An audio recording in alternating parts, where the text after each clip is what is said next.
سلام ستړي مشي وخت مو په خیر پامراګر زوم څلورو مهمو خبرونو ته چې همدا شی به مترلاسه کړ. بسم الله الرحمن الرحیم.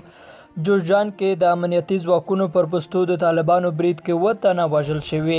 د افغانستان ملي دفاع وزارت د تازه اعلامیې په خبرولو سره ویلي په جوزجان کې د افغان امنیتي ځواکونو پر پوستو د طالبانو په برید کې د ملي اردو سرتیري وژل شوي او 3 تنه ټپیان دي.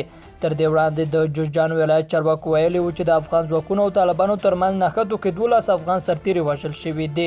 د جوزجان د والي ویاند عبدالمعروف آزار نن رسنیو ته ویلي چې وسلوالو طالبانو تیر مخام په اقچا ولسوالۍ کې د افغان ځواکونو پر پوستو بریدونه وکړل چې متقابلو نښتو تر نن سهار پورې دوام درلود. بلخوا د کندهار چارواکي وایي پر 2 ولسوالیو د طالبانو بریدونه په شاوه تنبول شول. د کندهار چارواکي وایي پر 2 ولسوالیو د طالبانو د تهاجمي بریدونه په شا تنبول شوي. د کندهار د امنیت قومندانۍ ویاند جمال نصیر بارکزي نن چهارشنبه رسنیو ته وویل وسلوالو طالبانو تېره شپه په تخته پل ولسوالۍ کې پر امنیتي پوستو برید وکړ چې د افغان ځواکونو له مقاومت سره مخامخ شول او په پای کې 15 تنه طالبان ووژل شول او 9 نور یې ټپیان دي. د خوست پیښې تورن کسان وسلوالو طالبانو نیولي. وسلوالو طالبانو د خوست د یکشنبه شپې په پیښه کې تورن کس نیولي او یو یې وژلی.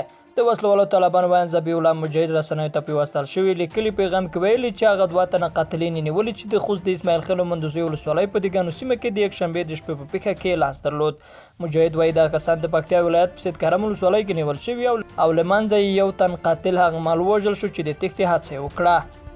او وروسته لاندې خبر مو دا چې د افغانستان صادراتو کې شته ننګونو خصوصي سکتور ته ستونزې پیدا کړي. د افغانستان د سوداګرۍ او پانګونې خونې چارواکي وایي د افغانستان په صادراتو کې شته ننګونو خصوصي سکتور ته ګڼې ستونزې را پیدا کړي دي. د دغه خونې د عامه اړیکو رئیس جان آقا نوید نن رسنیو ته ویل چې د مال افغاني توکي له بازار موندنې پرته په ډیره ټیټه بیه د سیمې هیوادونو ته استول کیږي. نوموړي ویل چې د صادراتو مواد د انتقال پر مهال په بندرونو کې خنډونه له نورو ستونزې دي.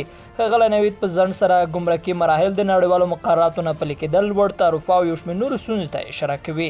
لیدونکو له ملتیا مننه. تر بیا ښه وختونه.